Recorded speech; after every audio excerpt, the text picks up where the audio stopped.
Hi hello ಎಲ್ರಿಗೂ ನಮಸ್ಕಾರ.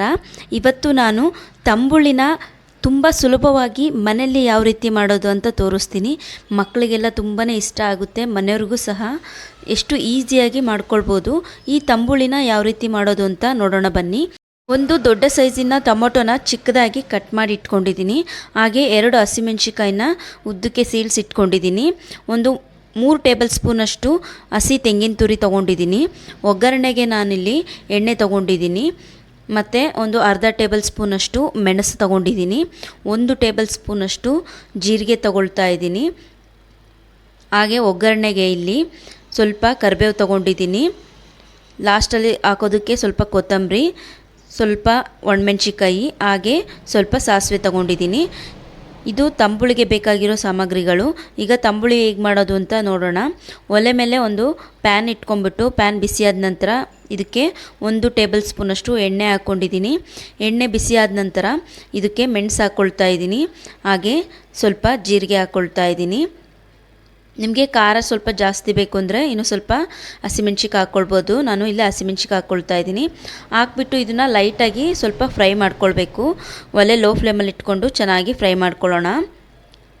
ಸೀದೋಗ್ಬಿಡುತ್ತೆ, ಅದಕ್ಕೆ ಲೈಟಾಗಿ ಫ್ರೈ ಮಾಡ್ಕೊಳ್ಬೇಕು ಸ್ವಲ್ಪ. ನೋಡಿ, ಇದು ಚೆನ್ನಾಗಿ ಫ್ರೈ ಆಗ್ತಾ ಇದೆ ಅಲ್ವಾ.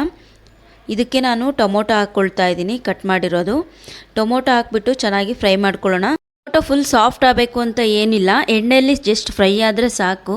ನೋಡಿ, ಈ ರೀತಿಯಾಗಿ ಚೆನ್ನಾಗಿ ಮಿಕ್ಸ್ ಮಾಡ್ಕೊಳ್ಬೇಕು. ಎಣ್ಣೆಯಲ್ಲಿ ಸ್ವಲ್ಪ ಹಾಗೆ ಫ್ರೈ ಮಾಡ್ಕೊಳ್ಳೋಣ. ಈಗ ಸ್ವಲ್ಪ ಪ್ಲೇಟ್ ಮುಚ್ಚಿಬಿಟ್ಟು ನಾನು ಒಂದು 20 ಸೆಕೆಂಡ್ ಅಷ್ಟೇ ಹಂಗೆ ಬಿಡ್ತೀನಿ, ಸ್ವಲ್ಪ ಎಣ್ಣೆಯಲ್ಲಿ ಫ್ರೈ ಆಗಲಿ ಅಂತ. ನೋಡಿ, ಲೈಟಾಗಿ ಫ್ರೈ ಆಗಿದೆ, ಸಾಫ್ಟ್ ಏನಾಗೋದೇನು ಬೇಕಾಗಿಲ್ಲ. ನೋಡಿ, ಈಗ ಚೆನ್ನಾಗಿ ಫ್ರೈ ಆಗಿದೆ ಅಲ್ವಾ. ನಾನು ಒಲೆನ ಆಫ್ ಮಾಡಿಕೊಂಡು ಇದನ್ನು ತಣ್ಣಗಾಗೋದಕ್ಕೆ ಬಿಡ್ತೀನಿ.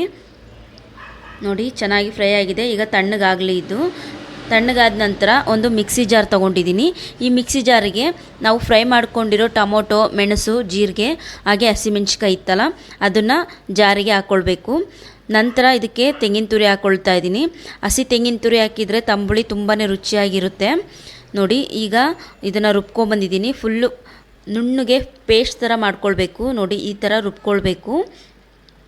ಇದನ್ನು ನಾನು ಒಂದು ಪಾತ್ರೆಗೆ ಶಿಫ್ಟ್ ಮಾಡ್ಕೊಳ್ತಾ ಇದ್ದೀನಿ. ಈ ತಂಬುಳಿನ ಎಷ್ಟು ಜನಕ್ಕೆ ಬೇಕಾದ್ರೂ ಮಾಡ್ಕೊಳ್ಬೋದು. ಕಡಿಮೆ ಪದಾರ್ಥದಲ್ಲಿ ಜಾಸ್ತಿ ತಂಬುಳಿ ಮಾಡ್ಕೊಳ್ಬೋದು, ತುಂಬಾ ರುಚಿಯಾಗಿರುತ್ತೆ. ಈಗ ನಾನು ಮಸಾಲನೆಲ್ಲ ಒಂದು ಪಾತ್ರೆಗೆ ಹಾಕ್ಕೊಂಡಿದ್ದಾಗಿದೆ. ಇದಕ್ಕೆ ನಾನು ಮೊಸರು ಹಾಕ್ಕೊಳ್ತಾ ಇದ್ದೀನಿ. ಮೊಸರಿಗೆ ಸ್ವಲ್ಪ ನೀರು ಮಿಕ್ಸ್ ಮಾಡಿಬಿಟ್ಟು ಈಗ ಈ ಪಾತ್ರೆಗೆ ಹಾಕ್ಕೊಳ್ತಾ ಇದ್ದೀನಿ. ನಾನಿಲ್ಲಿ 1/4 ಲೀಟ್ರಷ್ಟು ತೊಗೊಂಡಿದ್ದೀನಿ.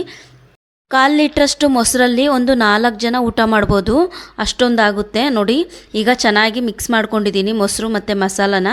ಇದಕ್ಕೆ ಒಗ್ಗರಣೆ ಕೊಡೋಣ. ಒಲೆ ಮೇಲೆ ಒಂದು ಚಿಕ್ಕ ಕಡಾಯಿ ಇಟ್ಬಿಟ್ಟು ಇದಕ್ಕೆ ನಾನು 1 ಟೇಬಲ್ ಸ್ಪೂನಷ್ಟು ಎಣ್ಣೆ ಹಾಕ್ಕೊಳ್ತಾ ಇದ್ದೀನಿ. ಎಣ್ಣೆ ಬಿಸಿ ಆಗಬೇಕು.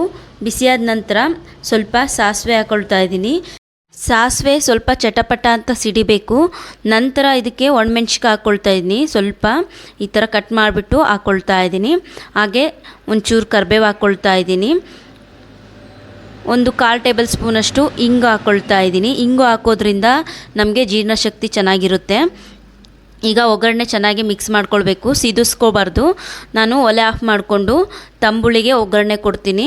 ಈ ತಂಬುಳಿನ ನಾವು ಹಾಗೇನೂ ಕುಡಿಬೋದು. ಕುಡಿಯೋದಾದರೆ ಒಗ್ಗರಣೆ ಕೊಡೋ ಅವಶ್ಯಕತೆ ಇಲ್ಲ. ಅನ್ನದ ಜೊತೆ ತಿನ್ನಬೇಕು ಅಂದರೆ ಒಗ್ಗರಣೆ ಕೊಟ್ಕೊಳ್ಬೇಕು.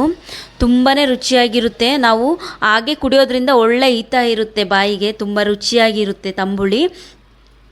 ಅನ್ನದ ಜೊತೆನೂ ಅಷ್ಟೇ ತುಂಬಾ ರುಚಿಯಾಗಿರುತ್ತೆ. ಸುಲಭವಾಗಿ ಮಾಡ್ಕೊಳ್ಬೋದು. ಮಕ್ಕಳಂತರೂ ತುಂಬ ಇಷ್ಟಪಟ್ಟು ತಿನ್ನುವಂಥ ತಂಬುಳಿ. ಹಬ್ಬದಲ್ಲಿ ನಾವು ಈ ಥರ ತಂಬುಳಿ ಮಾಡ್ಕೊಂಡು ತಿನ್ಬೋದು. ಸಾಂಪ್ರದಾಯಿಕವಾಗಿ ಈ ಥರ ತಂಬುಳಿನ ರೆಡಿ ಮಾಡ್ಕೊಳ್ಬೋದು. ಲಾಸ್ಟಲ್ಲಿ ಸ್ವಲ್ಪ ಕೊತ್ತಂಬರಿ ಹಾಕ್ಬಿಟ್ಟು ನಿಮಗೆ ಉಪ್ಪು ಕಮ್ಮಿ ಆಗಿತ್ತು ಅಂದರೆ ಇನ್ನೂ ಸ್ವಲ್ಪ ಉಪ್ಪು ಹಾಕ್ಕೊಂಡು ಮಿಕ್ಸ್ ಮಾಡ್ಕೊಳ್ಬೋದು.